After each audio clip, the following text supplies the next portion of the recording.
Some actors comfortably replay familiar roles, settling into a groove that guarantees steady work and a reliable fan base. But Robert Pattinson's artistic journey is dynamic and ever-evolving, continually pushing boundaries to avoid creative stagnation and complacency in an industry that often favors predictability. Rather than choosing unconventional roles merely for the sake of rebellion or to cultivate a certain edgy public image, Pattinson dives deeply into emotional extremes, embracing complexity and nuance with a fearless dedication that allows him to become a versatile chameleon. He effortlessly inhabits brooding supernatural figures haunted by inner demons, conflicted anti-heroes wrestling with moral ambiguity, silent survivors enduring harrowing ordeals, emotional wrecks unraveling under immense pressure, characters teetering on the edge of madness, and principled crusaders fighting tirelessly for justice in worlds that often resist change and progress. His performances blend courage and curiosity, exhibiting a remarkable willingness to peel back layers of personality and psychology, allowing vulnerability, silence, and subtlety to speak as powerfully as dialogue or overt action. If acting range were a place, Pattinson would undoubtedly be at the forefront, constantly charting unexplored territories with roles spanning diverse genres, thrillers, dramas, fantasies, and art house films, and characters still unimagined by mainstream cinema. In Twilight, he transformed the archetypal vampire Edward Cullen from a potentially one-dimensional romantic lead into a deeply complex, intense figure, defying studio pressure that aimed to lighten the mood, and instead choosing to portray a tortured, silent presence whose emotional depth was essential to the film's tragic love story. His chemistry with Kristen Stewart added authenticity and a raw emotional charge, presenting Edward as a noble predator whose restraint and internal conflict underscored the profound depth of immortal emotions that transcend ordinary human experience. In The Batman, Pattinson faced a contrasting challenge, embodying a physically imposing, emotionally guarded hero who commands both fear and awe in equal measure. Despite the heavy armor, prosthetics, and the intense physicality demanded by the role, he adapted through nuanced body language and subtle facial cues, supported by the magnetic presence of co-star Zoe Kravitz, and masterfully balanced Batman's fierce intensity with an underlying vulnerability that humanizes the Dark Knight.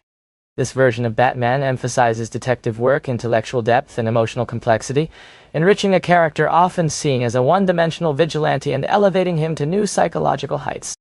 Beyond these standout roles, Pattinson's filmography includes a rich tapestry of characters that showcase his willingness to explore the fringes of human experience. From the psychologically intricate to the profoundly surreal, often working with visionary directors who challenge conventional storytelling norms. Whether in the quiet intensity of indie dramas or the expansive scope of large-scale productions, he brings an authenticity and depth that invites audiences to empathize with even the most flawed or enigmatic figures. Through these and other diverse roles, from introspective indie films to blockbuster epics, Pattinson continuously defies expectations, demonstrating an unwavering commitment to exploring the vast spectrum of human, and sometimes superhuman, experience, embracing the challenge of inhabiting characters that require both physical transformation and profound emotional insight, thereby cementing his status as one of the most compelling and fearless actors of his generation. Scenes where Batman quietly analyzes clues or shows moments of grief are typical for such a complex character, and Pattinson makes every one of these moments meaningful. His cold, calculating intelligence in quieter scenes contrasts sharply with bursts of intense physical emotion. When he finally engages in a fight or expresses grief, it feels genuinely deserved. Director Matt Reeves noted in interviews that Pattinson's portrayal managed to be both intimidating in posture and unexpectedly human in moments of uncertainty. Pattinson captured this duality perfectly, giving Batman a real soul while maintaining his legendary stature. Following this, Pattinson's performance in The Lighthouse is a study in psychological breakdown and disintegration. Filmed in claustrophobic black and white, the story follows two lighthouse keepers, played by Pattinson and Willem Dafoe, as they slowly descend into madness. Pattinson fully committed to the role of Thomas Waykeek, using extreme physical techniques to convey the character's boundless drunken rage and delusion. He openly admitted to deliberately making himself vomit between takes and even wetting himself to ensure the on-screen disgust and sickness were authentic. He also improvised by spinning on ship planks with a stone tied to his foot to induce real dizziness and nausea.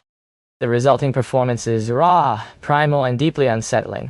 Throughout every scene, Pattinson is like a live wire, embodying a high-intensity psychological collapse. He often wandered the set, muttering to himself in circles while the cameras rolled, trapped in the manic state of his character. Director Robert Eggers sought this raw authenticity, knowing that once the water sprayed on him and the grim surroundings closed in, Pattinson would naturally surrender to Thomas's madness. The result worked flawlessly, as Pattinson simultaneously became quieter and wilder, with the original man nearly disappearing by the film's end. This supporting role featured a co-star who deliberately held back during rehearsals to allow Pattinson space to react spontaneously, creating a charged dynamic on screen. In essence, Pattinson's performance powerfully supports the film's theme of isolation-induced insanity. Unlike earlier roles where he restrained himself in the Lighthouse, he fully unleashes a raw, almost animalistic fury beneath the guise of a seaman. In Good Time, Pattinson reveals yet another facet of his acting range. While this and this, and yes, playing Connie Nikes, a small-time criminal driven by desperate fear, he immerses himself in the gritty New York world crafted by the Safdie brothers. To physically embody Connie's jittery, anxious frame, Pattinson lost 40 pounds, subsisting on tuna and porridge. He also stayed in character off-camera, wandering late-night corner delias in rough neighborhoods unnoticed, ensuring he truly felt like a street kid. Connie is a pathological liar and risk-taker who spins elaborate tales without much thought. Pattinson portrayed him as charming and slick one moment, then frantically panicked the next. He captured Connie's confident swagger and seedy bars, as well as his mounting panic as each plan fell apart. One moment, Connie is a confident hustler. The next, he's on the brink of a mental breakdown. The film's core theme is Connie's twisted love for his brother, and Pattinson keeps Connie's bitterness from becoming dull or cliched. Directors Josh and Benny Safdie described Connie as a scumbag who mercilessly manipulates those around him, and Pattinson convincingly portrays that ruthless side. Yet he also uncovers moments of vulnerability, especially when interacting with Jennifer Jason Leigh's world-weary and wounded character, hinting at the deeper loneliness beneath Connie's tough exterior. Throughout his performance, Pattinson rides a surge of adrenaline, snorts some donut powder, sweats under neon lights, argues with police officers, yet never feels exaggerated. Every line betrayal is etched on Pattinson's taut, expressive face, conveying a complex emotional landscape without overt dramatics. For a good time, Pattinson created Connie as the consummate survivor, quick-talking, hyper-alert, angry, and terrified all at once, embodying a character on edge but deeply human. He underscored the film's themes of desperation, fractured relationships, and dysfunctional loyalty with raw authenticity. Years later in Tenet, Pattinson shifts gears, portraying Neil with suave nimbleness and an unflappable demeanor amid reverse time terrorism, bringing fresh energy to Nolan's intricate narrative. Nolan's script crafts Neil as a charismatic enigma, both approachable and cryptic, and Pattinson's light touch was praised, showing a playful side not often seen before. Neil is cool, witty, and composed around John David Washington's protagonist, throwing off quips where many Nolan characters remain stoic. Pattinson maintains Neil's mystery, the slight sadness in his eyes, and sense he knows more than he reveals add layers. This warm humor and enigmatic depth complement the hero's focus, creating a dynamic on screen. One reviewer called Neil Cavalier, laid back and rakishly disheveled, the ideal partner for the hero's labyrinthine journey. Pattinson's performance is a stable force amid action and complex storytelling. He covers the hero's back and provides clever exposition, advancing the narrative smoothly. Neil's quiet acceptance of fate grounds the high-concept sci-fi in genuine human experience. Without spoiling plot points, Pattinson keeps Neil charismatic and grounded, balancing mystery and approachability. In contrast, in the Rover, Pattinson plays Ray, a timid loner in a bleak, post-apocalyptic Australian outback, almost the opposite of Neil. Quiet, deferential, and deeply fearful. Pattinson explained Ray has no faith in himself, bullied and oppressed to the point of not fully realizing it. Ray reluctantly follows Guy Pearce's violent Eric like a lost dog, clinging to the only guidance he has. Pattinson embraces Ray's uncertainty and nervous stutter, playing him almost grateful to be noticed even when Eric shouts and calls him a half-wit. On screen, Pattinson often looks away, appearing small and vulnerable as Pierce towers over him, with a flicker of confidence visible when Eric treats him kindly. This muted, restrained performance highlights Ray's innocence and vulnerability in a harsh world. Pattinson's delicate choices serve the film's bleak themes, painting a portrait of a young man shaped by loss and helplessness, making Ray's rare moments of anger more poignant. His French accent, reflecting his European immigrant identity, emphasizes Ray's sense of displacement and alienation. Pattinson plays Ray subdued and searching, revealing humanity in a background character, and by the end the audience feels deep empathy for this frightened young man, thanks to Pattinson's nuanced portrayal. Next came Cosmopolis, a major tonal shift, a talky, surreal satire by David Cronenberg where Pattinson plays billionaire Eric Packer confined to a limo all day. Nearly the entire film consists of dense dialogue and abstract ideas, forcing Pattinson to carry scenes with just his face and voice, no action, no grand gestures. He rose admirably to the challenge, delivering a performance intense yet understated. Cronenberg noted Pattinson's performance was worlds away from his previous swan vampire role, showing depth, nuance, and intellectual rigor that surprised many and marked a significant evolution in his career.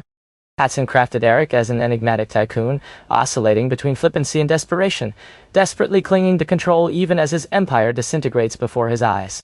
He rarely smiles broadly, instead he almost whispers or speaks with a dry, detached tone, as if bored by everything except his own power. The character is saturated with rage and existential angst, yet he conceals this turmoil behind a facade of corporate calm. Pattinson explained in interviews that Eric isn't nihilistic, but rather carries a profound sense of futility. He believes he's nearing something significant only to watch everything unravel. This tension, portraying a character who is both hypercapable and utterly lost, is what Pattinson brilliantly conveys. His charged interactions with limo passengers ranging from Paul Giamatti to Kevin Durand become intense dialogues, where Eric shifts effortlessly between aloof arrogance and sudden cruelty, reinforcing the film's critique of capitalism and alienation. Transitioning to art, Pattinson approached director Cedric with professionalism, auditioning with genuine anxiety until he found his footing. He later reflected on his experience in Harry Potter, determined to be perceived as a serious actor by embracing sincerity and earnestness rather than merely a teen heartthrob. In interviews, he highlighted the physical demands of the role, including dangerous maze stunts and underwater scenes performed with minimal training, which toughened him and added poignancy, even though it was a stark contrast to the tortured artist roles he would later pursue. This role already showcased a facet of his range, one marked by honor. Enclared in his high life, Pattinson ventured into dark, unconventional territory again, portraying Monty, a solitary prisoner aboard a spaceship, juggling the care of a baby while wrestling with inner demons. Immersed in Dennis' signature style, quiet minimalism, interrupted by bursts of intensity, Pattinson delivered a performance marked by repressed desire, perfectly fitting the mold of a Dennis protagonist, an inscrutable loner on the edge of transgression. Monty often appears vacant, almost monk-like and on autopilot, yet beneath this exterior, a simmering despair brews. Pattinson described Monty's goal as emotional annihilation, a desire to wake up feeling nothing and purge all life from within. On screen, this manifests in muted moments, staring out windows, shooting drugged space goats, and occasional explosive outbursts when he loses control. Pattinson's stillness conveys deep trauma, while his moments of snapping, whether in pain or passion, are breathtaking for their raw intensity.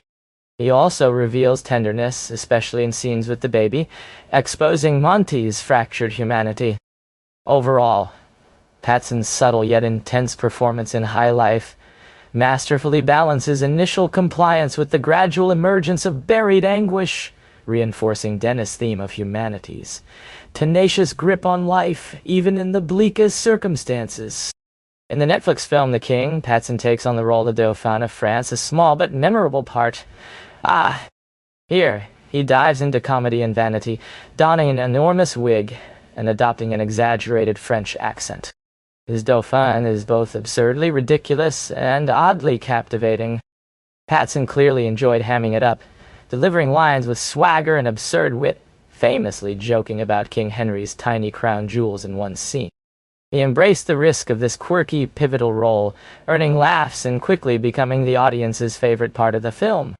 This performance serves as a reminder of Pattinson's versatility, showing he can embody flamboyance and satire just as convincingly as silent tormentors or earnest romantics. It highlights his ability to fully inhabit the humorous, absurd side of acting, embracing a stylized villain with complete commitment. Remember Me is a romantic drama about Tyler Hawkins, a troubled college student facing family tragedy, played by Robert Pattinson. Although some initially dismissed the film due to Pattinson's Twilight fame, critics praised his authentic portrayal of Tyler's passion and pain. Pattinson navigates a wide emotional range: anger, protectiveness, sorrow, flirtation, with compelling intensity. Whether yelling at his father, breaking down over loss, or tenderly engaging with Emily D. Robbins' character, his performance anchors the film's themes of grief and love. His fearless commitment to difficult emotional material shines through, often enhanced by genuine chemistry with co-stars. Pattinson's versatility is striking. From brooding lover to self-destructive soul, comedian to despot, he avoids playing it safe, sometimes pushing himself to extremes like inducing nausea. To embody a character fully, he shifts seamlessly from feral intensity to urbane charm, with each role carrying unpredictability that keeps audiences engaged. This adaptability defies easy categorization, allowing him to deliver both fierce, blockbuster action and intimate indie monologues with equal passion. Across his diverse roles, Pattinson taps into raw instinct, humor, vulnerability, and nihilism, seeking the most truthful or unsettling aspects of his characters. Fear, shame, arrogance, innocence, unafraid to go to extremes. His career reflects continual reinvention, never confined to one type of role. Whether tragic, romantic, or volatile madman, his choices enrich each film's themes, making vastly different characters feel genuine. He delivers delicate warmth and disturbing menace alike, a true chameleon fully inhabiting his many personas. Examining these 11 films reveals Pattinson's astonishing range, surpassing most actors and marking his body of work as a remarkable testament to his talent. Pattinson's commitment to authenticity is evident not only in his emotional depth, but also in his physical transformations. He often undergoes significant changes in appearance and mannerisms to suit each role, whether bulking up for an action thriller or adopting a subdued, almost haunted presence for a psychological drama. This dedication extends beyond the screen as he immerses himself in character research and method acting techniques. It is this relentless pursuit of truth in performance that continues to captivate audiences and critics alike, securing his place as one of the most dynamic actors of his generation.